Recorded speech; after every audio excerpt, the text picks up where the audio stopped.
प्रभु जी आनंद, जय जिनेन्द्र, जय श्री आदिनाथ, जय श्री महावीर।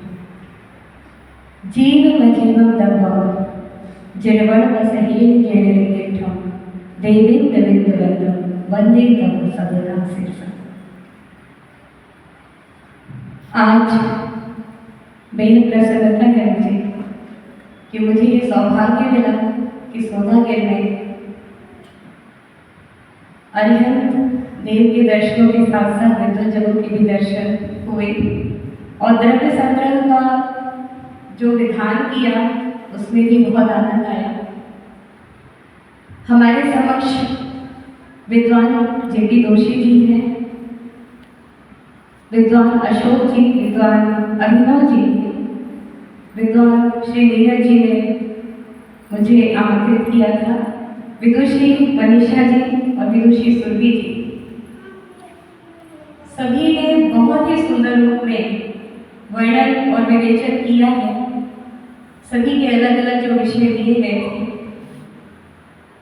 तृतीय अधिकार के, मैं एक अनुभव की छोटी सी बात बताना चाहती हूँ। यहाँ पर मैं ये कहना चाहती हूँ कि जब हम ध्यान की बात करते हैं तो एक बार मैं सामायिक कर रही थी। सामायिक करने से अचानक ही सामायिक करते करते मेरी आंख खुल गई और मैंने देखा कि एक महानुभाव जिनेन्द्र देव के दर्शन कर रही है और जो वेदी का फाटक है वो खुला हुआ है। अब जब मेरी आंख खुल गई तो मेरा ध्यान इस पे चला गया कि जैसे ही वो उठेंगे और उनको लग जाएगा। अब मेरी पूरी सामायिक में वही आंखें बंद कर ली तो भी वही चिंतन चल रहा था। जबकि वो उठे, संभल के उठे, उनको कुछ नहीं हुआ। बाद में जब सामायिक वगैरह खत्म हुई और मैंने उनसे पूछा, मैंने कहा कि मुझे थोड़ा सा आँख खुल गई थी मेरी, तो मुझे यही ध्यान था कि आपको लग ना जाए। बोले नहीं, मुझे तो पता था कि वेदी का जो किवाड़ है वो खुला हुआ है और मुझे संभल के उठना है। उनको ये जानकारी थी, पर मैंने अपनी सामायिक बिगाड़ ली पर मैं ध्यान करें। तो यहाँ द्रव्य संग्रह में जितनी भी ध्यान की बातें आई है, कही गई है, उसका सार रूप यही है कि हमें पर में किसी भी प्रकार की दृष्टि नहीं रखनी है, किंचित भी दृष्टि नहीं रखनी है। और जब हम ध्यान की बात करते हैं तो यहाँ पर एक गाथा आती है 56 नंबर की, जिसमें पूरा सार रूप प्रस्तुत कर दिया गया है। पहले बहुत सारी बातें समझाई गई, उसके बाद कहा गया माँ चिंतः महाजंपः माँ चिंतः किंति जेण होई थियो अप्पा अप्पम निरहु इणमेव परम हवे छाड़। अर्थात कुछ भी चेष्टा मत करो, कुछ भी मत बोलो, कुछ भी चिंतन मत करो जिससे आत्मा निजात्मा में तल्लीन रूप से स्थिर हो जाए। यही परम ध्यान है। बोलो नहीं, सोचो नहीं, अनुचेष्टा भी मत करो। उत्कृष्टतम यह ध्यान है, निज आत्मा में रत रहो, निज आत्मा में रत रहो। कुछ भी सोचना भी नहीं है। अच्छा, आजकल जो क्लास चलती है, जितनी भी ध्यान की क्लासें चलती हैं, वहाँ पर एक जगह सबको एकत्रित किया जाता है। एकत्रित करने के बाद उनको बताया जाता है कि अब आंखें बंद कीजिए, अब आप ध्यान में बैठिए, अब आप ये सोचिए, अब आप वो सोचिए। ये ध्यान नहीं, ध्यान का अभ्यास है। अभ्यास है। अगर मान लीजिए सबको इकट्ठा करके ध्यान करना होता तो जो हमारे जिनेंद्र प्रभु हैं, तीर्थंकर देव हैं, वो एकांत में जाकर क्यों ध्यान करें? वो भी तो सबको ले जा सकते थे कि चलो भाई हम सिखाते हैं कैसे ध्यान करना है, कैसे परम पद को प्राप्त करना है। तो उन्होंने ऐसा नहीं किया, क्योंकि ध्यान तो वास्तव में एकांत में ही होता है। और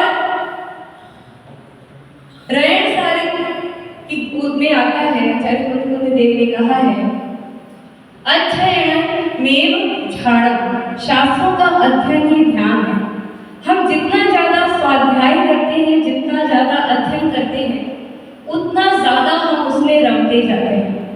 और एक बात सबसे ज्यादा मुझे अच्छी लगती है, जो हमारे गुरुदेव कहते हैं, जो हमारे आचार्यों ने कहा है, जो हमारे तीर्थंकरों ने हमें बताया है कि ध्यान किया नहीं जाता, ध्यान हो जाता है। जैसे ही हमारी कर्तव्य बुद्धि जो है वो छूट जाएगी और कुछ भी करने धरने का विकल्प मन वचन काय से, मतलब मन से हमें ये सोचना है, वचन से हमें ये बोलना है और हमें काय से ये क्रिया करनी है, जब ये सब कुछ हम छोड़ देंगे तब वो सच्चे स्वरूप का ज्ञान हमें होगा। और ध्यान किया नहीं जाता है, ध्यान हो जाता है। जब हम इन सब से दृष्टि को हटाएंगे तो हम अपने शुद्धात्मा की तरफ आ जाएंगे, हम अपने भगवान आत्मा की तरफ आ जाएंगे और ध्यान स्वतः सिद्ध हो जाएगा। अंतिम एक उदाहरण देते हुए मैं अपनी वाणी को विराम दूंगी, क्योंकि समय काफी हो गया है।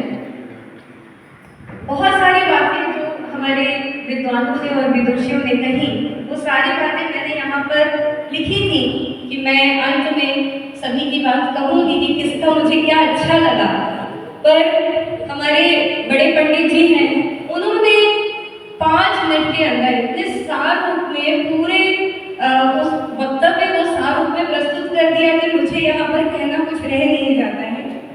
एक उदाहरण बहुत सरल रूप में, क्योंकि यहाँ हमारे बालक भी हैं। एक बार हिरण जंगल में खो गए, तो सेठ ने कहा अपने सेवक से कि भाई हिरण को ढूंढ के लाओ। अब वो गया हिरण को ढूंढ, अब वो कुछ उसने हिरण नहीं देखा, उसको पता ही नहीं था कि हिरण कैसा होता है, तो वो कोई और जानवर ले आया। अब सेठ ने कहा कि तुम ये क्या किया, हमने तो तुम्हें हिरण लाने को कहा था, हमारा तो हिरण ही खो गया था।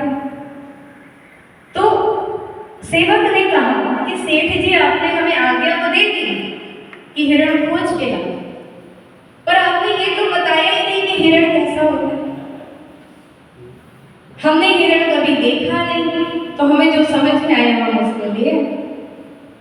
इसी तरह से जब हमारे अंदर सम्यक दर्शन, सम्यक ज्ञान, सम्यक चारित्र को हम प्रकट करना नहीं सीखेंगे, हमारे आगम शास्त्रों में जो व्याख्याएं की गई हैं उनको हम पढ़ना नहीं सीखेंगे, हमें उसका सही स्वरूप का ज्ञान नहीं होगा, तो हम तो किसी को भी कुछ भी मान लेंगे, कुछ भी सही मान लेंगे। और आज के दिन अगर हम देखें, बाहर की दुनिया में इतना मिथ्यात्व फैला हुआ है कि अपने आप को संभालना मुश्किल हो रहा है। हम सब कुछ जानते हुए, समझते हुए, सब कुछ बचपन से समझते हुए कि भाई ये सही है, ये गलत है, अपने आप को कैसे बचाते हैं ये हम ही जानते हैं। और आप सभी के जीवन में ये होता होगा, क्योंकि आप लोग बहुत सारे लोगों से मिलते जुलते रहते हैं। तो मूल बात बस यही है कि हमें अपनी शुद्धात्मा का चिंतन करना है, और वो चिंतन हम तभी कर पाएंगे जब हम स्वाध्याय करेंगे, क्योंकि स्वाध्याय परम तप है, स्वाध्याय ही सही रूप में ध्यान है। और जब हम इस धर्म ध्यान को अच्छे से इसका अभ्यास कर लेंगे, अब आर्द्र ध्यान की हमने बात इसलिए नहीं की कि हमारी ऋषि महोदय कर चुकी थी कि उसके बारे में तो सोचना ही नहीं। तो जब सोचना ही नहीं तो हमने अपने धर्म ध्यान के बारे में सोचा, जिसकी उंगली पकड़कर हम शुक्ल ध्यान की ओर जा सकते हैं।